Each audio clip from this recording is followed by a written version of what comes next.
Kami barusan telah memberikan klarifikasi. Klarifikasi itu tentang Ibu Diana. Ibu Diana sebagai saksi ya, kepada siapa diberikan surat pengunduran diri. Surat pengunduran diri Ibu ini sebagai pesero pengurus, maka kami terangkan kepada Ibu Diana. Nah, kemudian kami serahkan surat pengunduran diri sebagai pesero pengurus, tetapi dibuat mengundurkan diri baik pesero pengurus maupun pesero komanditer. Jadi Ibu Diana ini perlu diklarifikasi, perlu dipanggil. Kemudian ada juga notaris Makahanap. Notaris Makahanap ini mengaku 2023 dan dibuat tertulis dia kira telah dibayar ibu ini. Maka dia bikin akta nomor 5 dan nomor 20. Nah, ternyata ibu ini belum dibayar, maka dibikinlah surat pernyataan bahwa ibu ini adalah pemegang saham ya, tapi bukan lagi pesero pengurus. Itulah kira-kira inti daripada laporan kami atau hasil klarifikasi kami kepada penyidik. Sedangkan laporannya 372, 374, sama 263 menyuruh memasukkan keterangan palsu ke dalam akte penting. Selebihnya silakan Ibu.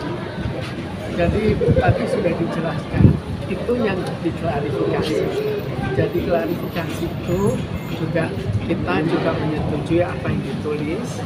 Kemudian selain itu juga mempersoalkan masalah sejak kapan.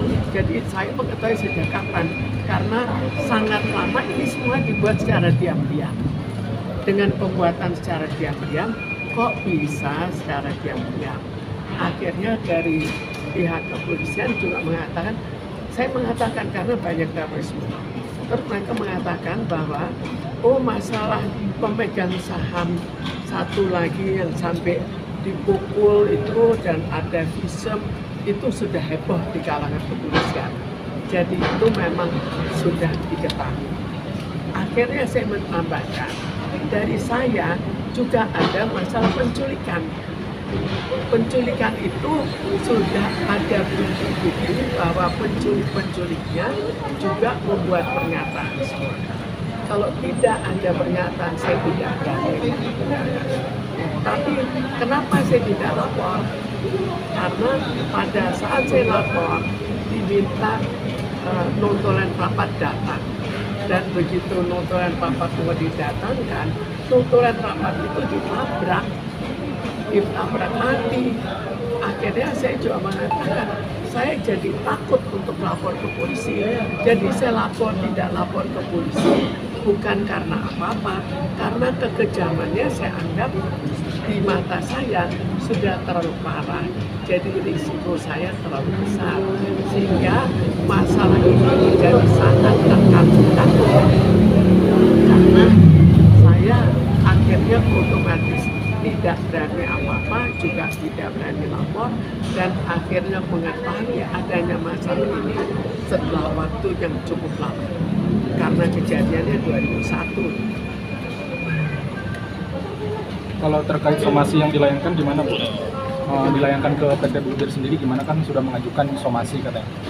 Itu update-nya gimana Bu? Apakah sudah ada balasan? Somasi pertama ke notaris Makahanap 3 kali kami somasi. Maka dia datang ke kantor, lalu ditanya ibu ini, kalian kan pemegang saham 3 orang, Purnomo, ibu sama Bu Chandra. Apa ibu tidak dibayar? Kapan dibayar? Kata dia. Ya, saya pikir ibu telah dibayar, katanya gitu. Saya pikir kalau menurut keterangan berdua itu, saya pikir ibu telah dibayar.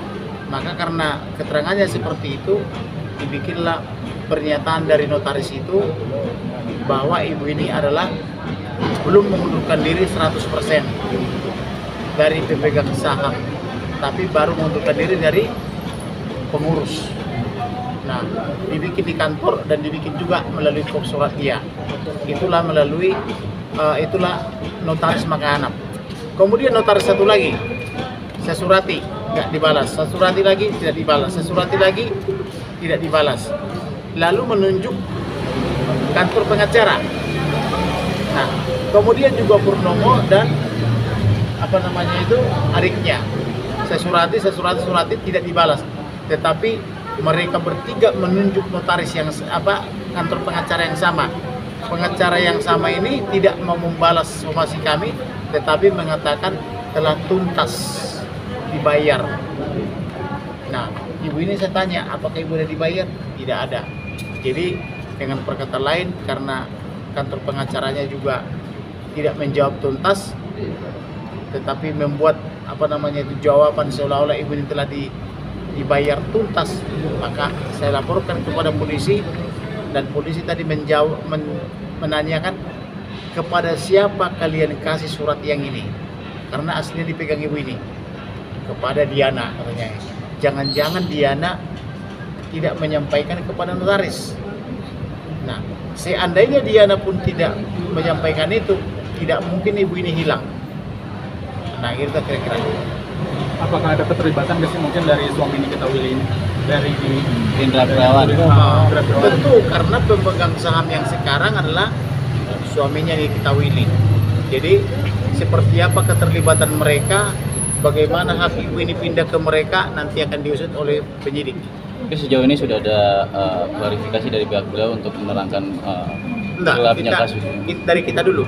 Dari kita hari ini memberikan persamaan pokoknya dulu. Baru nanti penyidik mendalami dan penyidik menyurati kita.